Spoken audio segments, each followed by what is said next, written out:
नमस्कार दोस्तों, मैं राजेश वर्मा एक बार फिर आप लोगों के साथ हूँ। उम्मीद करता हूँ आप लोग अच्छे होंगे और दोस्तों मैं भी बहुत अच्छा हूँ।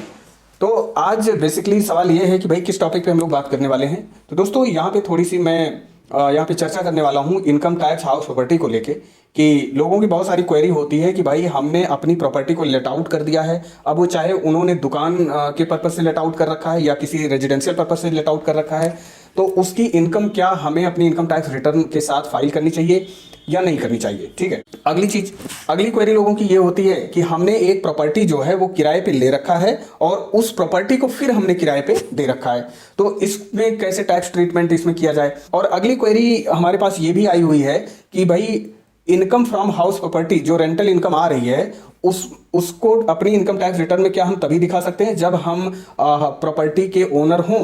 तो ये सारी क्वेरी यहाँ पे आती है। तो दोस्तों आज यही कुछ फ्रीक्वेंटली आस्क्ड क्वेश्चन जो हैं उसके ऊपर हम लोग डिस्कस करने वाले हैं वन बाय वन करके। और अगली चीज ये है कि भाई जो रेंटल इनकम आप जनरेट कर रहे हैं क्या उसे अपनी इनकम टैक्स रिटर्न में शो करनी चाहिए या नहीं करनी चाहिए, पहला तो ये है। तो दोस्तों यहाँ पे जवाब ये है कि बिल्कुल आपकी जो भी रेंटल इनकम आ रही है उसको अपनी इनकम टैक्स रिटर्न में आपको शो कराना चाहिए। ठीक। अगला, हम रेंटल इनकम कैश में ले रहे हैं, क्या उसे अपनी इनकम टैक्स रिटर्न में हमें शो करना चाहिए?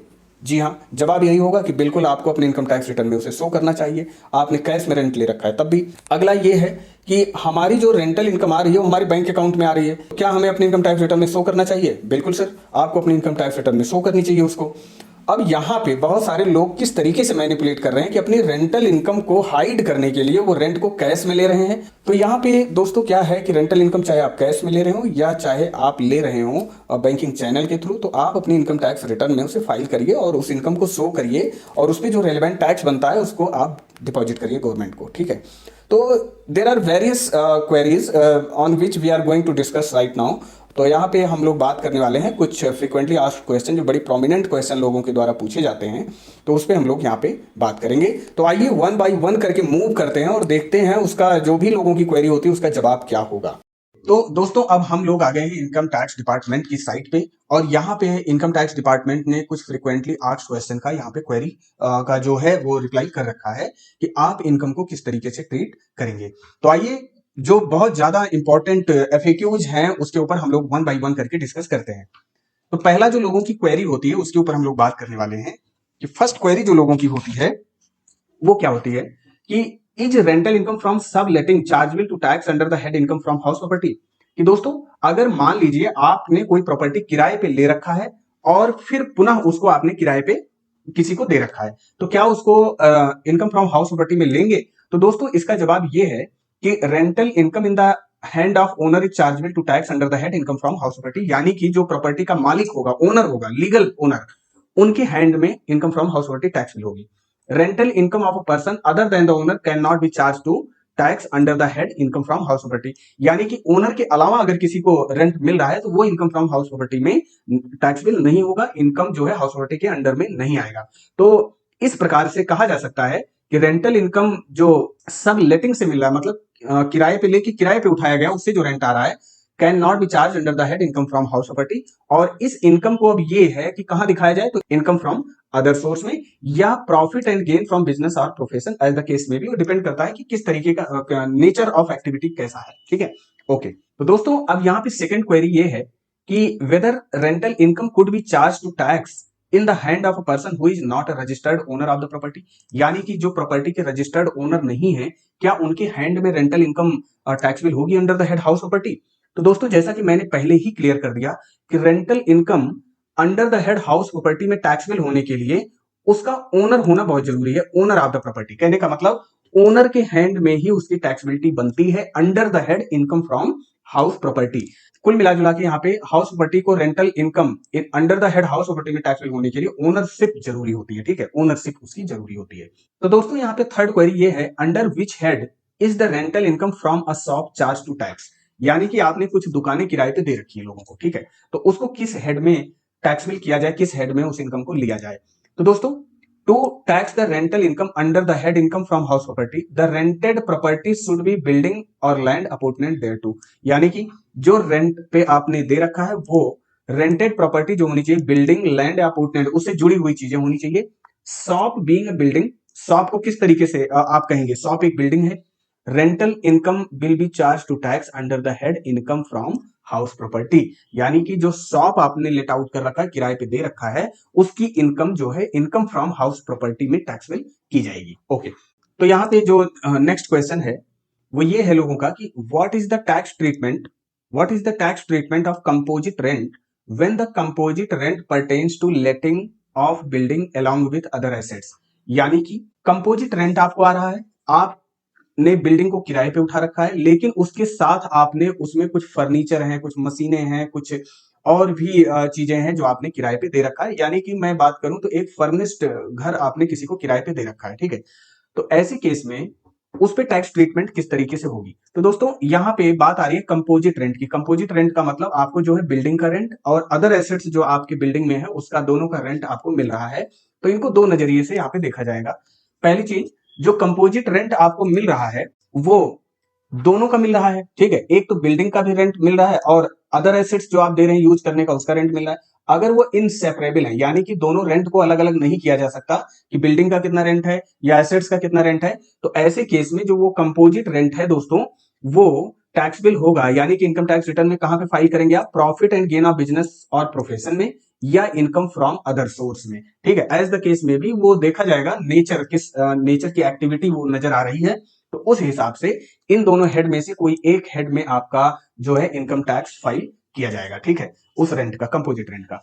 और कोई भी इनकम फ्रॉम हाउस प्रॉपर्टी में टैक्स बिल नहीं किया जाएगा। ये तो बात तब की है जब आपका रेंट इनसेपरेबल है, यानी कि जो बिल्डिंग का रेंट और अदर एसेट्स का आप रेंट ले रहे हैं उसको सेपरेट नहीं किया जा सकता, तब आपका टैक्सेबिलिटी पीजीबीपी या इनकम फ्रॉम अदर सोर्स में लिया जाएगा।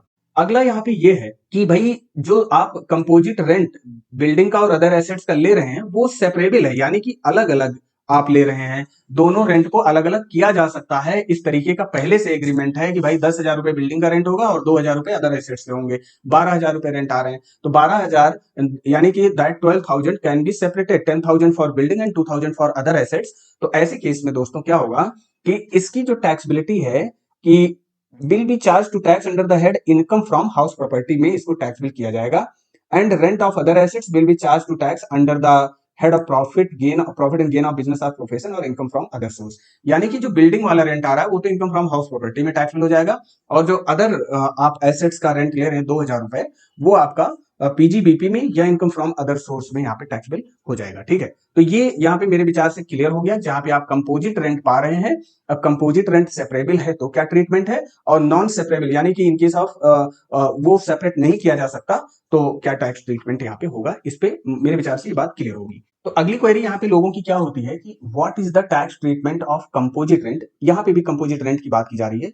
When the composite rent pertains to letting out of building along with charges for provision of services. यानी कि आपकी बहुत बड़ी बिल्डिंग है, उसको आपने किराए पे दे रखा है। अब वहां पे दो तीन तरीके से आप एज अ रेंट आप कलेक्ट कर रहे हैं। उसमें तो जो बिल्डिंग का है वो रेंट आप ले रहे हैं, और आपने पार्किंग की सुविधा दे रखी है, जिम की फैसिलिटी दे रखी है, स्विमिंग पूल की फैसिलिटी दे रखी है, उन सारी सर्विसेज के यहाँ पे आप चार्जेस ले रहे हैं। तो दोनों का अल्टीमेटली आप कंपोजिट रेंट ले रहे हैं, तो उसको किस तरीके से आप अपनी इनकम टैक्स रिटर्न में शो करेंगे। तो दोस्तों वही हम बात करने वाले हैं। In such case composite rent includes rent of building and charges of different services. Building का रेंट होगा और डिफरेंट सर्विसेज लाइक लिफ्ट की facility, watchman, water supply, gym etcetera वगैरह वगैरह वगैरह, बहुत सारी चीजें वहां पे आप दे रहे हैं, पार्किंग वगैरह, ठीक है। तो इन दोनों की चार्जेस आप ले रहे हो कंपोजिट करके। तो ऐसे केस में the composite rent is to be bifurcated. तो ऐसे केस में कंपोजिट रेंट को सेपरेट किया जाएगा, अलग किया जाएगा कि जो बिल्डिंग का है वो कितना है और जो सर्विसेज के हैं वो कितने हैं, ठीक है। तो बिल्डिंग वाला जो एट्रीब्यूटेबल रेंट होगा उसको इनकम फ्रॉम हाउस प्रॉपर्टी में उसको टैक्सेबल किया जाएगा, ठीक है। और जो सर्विसेज के, जो वेरियस सर्विसेज के आप चार्जेस ले रहे हैं वो टैक्सेबल होंगे under the head profit and gain of business और प्रोफेशन और income from other source. As the case में भी वो डिपेंड करता है कि एक्टिविटी का नेचर किस तरीके से जा रहा है, ठीक है। तो यहाँ पे कंपोजिट रेंट का इस तरीके से ट्रीटमेंट किया जाएगा जहां पे वेरियस सर्विसेज भी आप दे रहे हैं अलॉन्ग विथ योर बिल्डिंग, ठीक। तो दोस्तों यहाँ पे नेक्स्ट क्वेरी जो है वो ये है कि can a property not used for residence by the taxpayer be treated as self occupied property. यानी कि एक ऐसी प्रॉपर्टी है आपके पास जिसको आपने रेजिडेंस पर्पस के लिए यूज नहीं किया है, कुछ भी रीजन हो सकता है, रेजिडेंस पर्पस के लिए आपने यूज नहीं किया, तो क्या इसे सेल्फ ऑक्युपाइड प्रॉपर्टी माना जाए। यानी कि जिस घर में आप नहीं रह रहे हैं उस घर को सेल्फ ऑक्युपाइड प्रॉपर्टी माना जाए। तो दोस्तों इसका जो आंसर है वो कुछ इस तरीके से है सेल्फ ऑक्युपाइड का मतलब ये होता है जिस घर में आप खुद निवास कर रहे हैं, खुद रह रहे हैं। तो a self occupied property means, self occupied property का मतलब क्या होता है? A property which is occupied through out the year, पूरे कंप्लीट वर्ष में उसको आपने ऑक्युपाई किया हो रहने के उद्देश्य से, by the owner for his residence, यानी कि ओनर ने full whole of the year उसको रेजिडेंस पर्पस के लिए यूज किया हो रहने के लिए, ठीक है, तब उसे सेल्फ ऑक्युपाइड प्रॉपर्टी मानते हैं। तो यहाँ पे सवाल ये है कि भाई अगर हमने यूज नहीं किया है तो क्या वो सेल्फ ऑक्युपाइड प्रॉपर्टी नहीं है? तो दोस्तों उसे नॉर्मली सेल्फ ऑक्युपाइड प्रॉपर्टी हम तभी मानते हैं जब कुछ उसकी कंडीशन सेटिस्फाई होती हैं। तो मान लीजिए कोई आपके पास प्रॉपर्टी है लेकिन आप उसमें रहते नहीं हैं, आपने ऑक्युपाई नहीं कर रखा है, तो क्या उसे सेल्फ ऑक्युपाइड प्रॉपर्टी माना जाए? तो अगर यहाँ पे 4 कंडीशन आप सेटिस्फाई करते हैं तो उसे सेल्फ ऑक्युपाइड प्रॉपर्टी माना जाएगा, अदरवाइज उसे सेल्फ ऑक्युपाइड प्रॉपर्टी नहीं माना जाएगा, ठीक है। तो यहाँ पे कंडीशन कौन कौन सी है? पहला है tax payer owns a property, ठीक है, टैक्स पेयर जो है वो उसकी अपनी एक प्रॉपर्टी है, ठीक। Such property cannot actually be occupied by him owing to his employment, मतलब वो प्रॉपर्टी उन्होंने ऑक्युपाई नहीं कर रखा है, उसमें वो नहीं रहते क्योंकि वो एम्प्लॉयमेंट पर्पज से वो बाहर कहीं रहते हैं, ठीक है, या बिजनेस पर्पज से कहीं बाहर रहते हैं। Carried on at any other place and he has to resides at other place in a building not owned by him, यानी कि वो कुछ एम्प्लॉयमेंट या बिजनेस पर्पज से कहीं आउटसाइड रहते हैं जहां पे उनकी प्रॉपर्टी नहीं है और वो दूसरे की प्रॉपर्टी में यानी कि किराए वगैरह पे रह रहे हैं, ठीक है। तो ये 2 कंडीशन आप फॉलो करनी पड़ेगी। अगला यहाँ पे ये है द प्रॉपर्टी, जो कि पहले में मेंशन है कि उनके पास एक प्रॉपर्टी होनी चाहिए, ठीक है, is not actually let out at any time during the year, उस प्रॉपर्टी को जिसमें वो नहीं रह रहे हैं और लेकिन जिसके वो ओनर हैं उसको उन्होंने लेट आउट भी ना किया हुआ हो, ठीक है। No other benefit is derived from such property, यानी कि जिस प्रॉपर्टी में वो नहीं रहते हैं उस प्रॉपर्टी से किसी भी तरीके की वो बेनिफिट डिराइव ना कर रहे हो, तो ऐसे केस में उस प्रॉपर्टी को सेल्फ ऑक्युपाइड प्रॉपर्टी मान लिया जाएगा, आप भले ही उस प्रॉपर्टी में नहीं रह रहे हैं, ठीक है। तो यहां पे मेरे विचार से ये बात क्लियर है। तो ऐसे केस में थोड़ा सा और इलेबोरेट करते हैं। Thus a property not occupied by the owner for his residence can not be treated as self occupied. तो दोस्तों यहाँ पे इन अदर वर्ड में बताऊं कि कोई भी प्रॉपर्टी अगर आप खुद रहने के उद्देश्य से, खुद रहने के पर्पज से उसे यूज नहीं कर रहे हैं, जिसके आप मालिक हैं, ओनर हैं, तो उसे सेल्फ ऑक्युपाइड प्रॉपर्टी नहीं माना जाता। ये सारी बातें यहाँ पे निकल के आती हैं कि कुछ 4 कंडीशन ऐसे हैं, तो इन कंडीशन को अगर आप सेटिस्फाई कर देते हैं तो जिस प्रॉपर्टी को आपने सेल्फ ऑक्युपाई नहीं किया हुआ है वो भी सेल्फ ऑक्युपाई मान ली जाती है, ठीक है। और सेल्फ ऑक्युपाइड प्रॉपर्टी की जो ग्रॉस एनुअल वैल्यू होती है वो नील होती है और उस पर कोई भी टैक्स अराइज नहीं होता। लेकिन अगर इन 4 कंडीशन में से कोई एक भी कंडीशन ब्रीच हो जाती है दोस्तों, तो यहाँ पे जो है उसको सेल्फ ऑक्युपाइड प्रॉपर्टी नहीं माना जाएगा, भले ही आप उसमें नहीं रह रहे हैं, तो उसका जो है एक फेयर रेंटल बेसिस पे उस पर इनकम कंसीडर करके टैक्स लगाया जाएगा। तो होपफुली ये पॉइंट यहाँ पे आपको क्लियर होगा। तो यहाँ पे दोस्तों अगली क्वेरी ये है कि आई ओन 3 हाउसेस, मतलब मेरे पास 3 घर हैं, which are occupied by me and my family, जो तीनों घर मेरे द्वारा और मेरी फैमिली के द्वारा, मतलब उसमें रेजिडेंस से रहते हैं लोग, ठीक है। Is there any tax implication for financial year 1920? तो दोस्तों यहाँ पे सवाल को पहले समझिए कि आपके पास 3 घर हैं और तीनों घर में आप प्लस आपकी फैमिली मिला के तीनों घर में रहते हैं लोग, तो क्या यहाँ पे कोई टैक्स इंप्लीकेशन आएगा? बिल्कुल आएगा, यहाँ पे बिल्कुल टैक्स इंप्लीकेशन आएगा। पर्सन को केवल ये बोला है, इंडिविजुअल्स को, कि भाई आप केवल 2 प्रॉपर्टी को सेल्फ ऑक्युपाइड प्रॉपर्टी में ले सकते हैं, ठीक है, यानी कि सेल्फ ऑक्युपाइड का मतलब जिसपे टैक्स नहीं आता, जिसमें आप खुद रहते हैं, ठीक है। आप केवल 2 घर को सेल्फ ऑक्युपाइड घर मान सकते हैं। इससे पहले एक घर को सेल्फ ऑक्युपाइड घर माना जाता था, लेकिन असेसमेंट ईयर 2021 से इन्होंने 2 हाउस प्रॉपर्टी को आपको सेल्फ ऑक्युपाइड पर्पस के लिए अलाउ कर दिया है कि आपके पास 2 घर हैं तो उसको आप सेल्फ ऑक्युपाइड प्रॉपर्टी मान लीजिए, ठीक है। लेकिन अगर जो तीसरा घर है तो तीसरे घर को हम सेल्फ ऑक्युपाइड प्रॉपर्टी नहीं मानेंगे, उसको डीम्ड लेट आउट मानेंगे, अगर वो एक्चुअली लेट आउट नहीं है तो आगे आइए देखते हैं। 10 any 2 of the house property, कोई 2 घर एज पर योर चॉइस, जिस जो आप चॉइस करते हो, shall be treated as self occupied and the remaining house property shall be treated as deemed let out and will be taxed accordingly, ठीक है। यानी कि 2 घर आपके, जो आपको अच्छा लगता है, आप मान लो कि वो ये घर ए, घर बी में हम रहते हैं, घर सी को डीम्ड लेट आउट यहाँ पे मान लिया जाएगा, भले ही आपने एक्चुअली लेट आउट उसको ना किया हो, ठीक है। और एक्चुअली लेट आउट अगर कर दिया है तब तो एक अलग मुद्दा हो गया, तब तो ठीक है, वहां पे एक्चुअल रेंट आ रहा है। लेकिन अगर आपने एक्चुअल में लेट आउट नहीं किया होगा तो उसे डीम्ड लेट आउट मान के उस पर टैक्स लगा दिया जाएगा, जो फेयर रेंट कैलकुलेशन करके जो नेट एनुअल वैल्यू वगैरह निकल के आएगी उसके ऊपर, ठीक है। तो दोस्तों ये मत समझना कि हमारे पास 3 घर है, हमारे पास 4 घर है या 5 घर है, लेकिन सारे घर में हम, मैं और मेरी फैमिली मिलके रहते हैं, तो इसको सारे घर को सेल्फ ऑक्युपाइड नहीं माना जाएगा। यहाँ केवल एंड केवल 2 घर को ही सेल्फ ऑक्युपाइड माना जाएगा, बाकी के जो भी प्रॉपर्टी है आपके वो डीम्ड लेट आउट मान दिए जाएंगे, ठीक है। अब जैसे क्वेरी ये हो सकती है कि I have 5 separate let out property, मेरे 5 घर हैं जिनको हमने अलग अलग किराए पे दे रखा है। Should I calculate the house property income separately for each individual house और by clubbing all the rental received on in one calculation. अब यहाँ पे क्वेरी ये होती है कि मैंने 5 घर किराए पे अपने दे रखे हैं प्रॉपर्टीज को, ठीक है। अब पांचों घर का जो कैलकुलेशन होगा इनकम फ्रॉम हाउस प्रॉपर्टी का वो अलग अलग होगा, या पांचों घर का रेंट जोड़ के हम एक सिंगल कैलकुलेशन करके लेट आउट उसका जो है टैक्स कैलकुलेशन कर लें। तो दोस्तों यहाँ पे जो है बताया गया है कि the calculation will have to be made separately for each of the property, यानी कि हर प्रॉपर्टी का अलग अलग कैलकुलेशन यहाँ पे किया जाएगा, ठीक।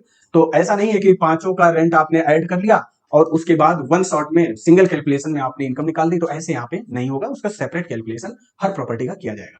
तो the amount received on account of arrear of rent not charge to tax earlier. दोस्तों एरियर रेंट अगर आप पा रहे हैं लेकिन उसको पहले टैक्स नहीं लगाया गया है उस इनकम पे, ठीक है, will be charge to tax after deducting sum equal to 30% of the such arrear. यानी कि वो अब जब वो रेंट मिलेगा एक्चुअल बेसिस पे तब उसमें से 30% का डिडक्शन करने के बाद उसे इनकम में काउंट कर लिया जाएगा and it is chargeable to tax in the year in which it is received. और जब वो एक्चुअली आप रिसीव करेंगे तब उस कहने का मतलब ईयर में उसे टैक्स उस इनकम पे लगाया जाएगा। Such amount is charge to tax whether or not the taxpayer owns the property in the year of receipt, ठीक है। such amount is charged to tax whether or not the taxpayer owns the property in the year of receipt।